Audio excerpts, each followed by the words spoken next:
Kasus peredaran narkoba yang diduga dimotori oleh Irjen Teddy Minahasa menyeret sejumlah perwira Polri lain. Satu di antaranya, yakni mantan Kapolres Bukit Tinggi, AKBP Dodi Prawira Negara.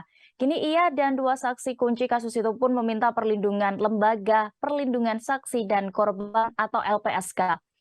Bahkan perwira menengah yang saat ini sebagai Kabagada, Dolok Polda Sumatera Barat ini akan mengajukan diri sebagai Justice Collaborator atau JC. Tidak hanya AKBP Dodi, dua saksi kunci yang juga tersangka di kasus ini juga meminta perlindungan ke LPSK, yakni Linda Puji Astuti dan Samsul Ma'rif.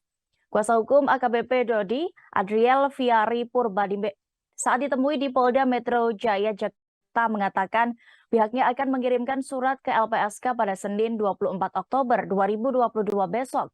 Menurut sang kuasa hukum, ketiga orang tersebut merupakan saksi kunci yang bisa mengungkap peran Irjen Teddy Minahasa di kasus peredaran narkoba. Di sisi lain, Adriel mengatakan adanya kejanggalan dalam kasus yang melibatkan AKBP Dodi Prawira Negara.